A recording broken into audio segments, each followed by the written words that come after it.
नमस्कार, सार्थक तनपुरे माझे नाव आणि मी तुम्हा सर्वांचं स्वागत करतो आपल्या हक्काच्या मराठी टेक यूट्यूब चॅनल सार्थक तंत्रावरती. चॅनलला सबस्क्राईब करा, बेल आयकॉन वाजवा. मी असेच नवनवीन टेक व्हिडिओ आपल्या मराठी भाषेतून घेऊन येत असतो. तर मित्रांनो, आज आपण बोलणार आहोत Realme X7 मॅक्स विषयी. मी याच्या सर्व स्पेसिफिकेशन्स तुम्हाला सांगणार आहे. शेवटपर्यंत व्हिडिओ पाहत राहा. आणि एक 5G मोबाईल आहे. याच्याही Realme X7 Pro हेही लॉन्च झाले होते. तर चला याची सुरुवात करूया आपण याच्या प्रोसेसरपासून.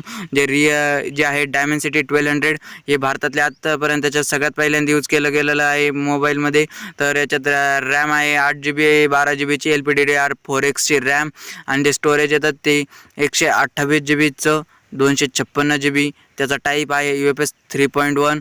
याच्यात जो डिस्प्ले येतो तो येतो 6.43 इंचाचा एक full HD plus super AMOLED display आणि 120 हर्ट्जचा फास्ट रिफ्रेश रेट येतो, जो खरंच तुमच्या मोबाईल एकदम फास्ट करतो. आणि 360 हर्ट्जचा टच सॅम्पलिंग रेट. मग याच्यामुळे विचार करा तुमचा किती फास्ट टच सॅम्पलिंग रेट आहे. एकदम फास्ट असा मोबाईल. याच्यात ट्रिपल रिअर कॅमेरा सेटअप येतो, ज्याच्यात 64 मेगापिक्सेलचा एक प्रायमरी कॅमेरा, ज्याच्यात सोनी IMAX 682चं सेन्सर आहे. 2 मेगापिक्सेलचा एक मॅक्रो कॅमेरा आणि एक 8 मेगापिक्सेलचा अल्ट्रा वाईड कॅमेरा.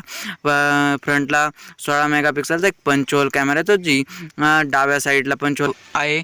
आणि याच्यात बॅटरी ती 4500 mAhची 6 nm बेस प्रोसेसर असल्यामुळे एवढी एक सफिशियंट आहे. याच्यात 50 वॅटची चार्जिंग सपोर्ट करते, पण चार्जर येतं ते 65 वॅटचं चार्जर येतं.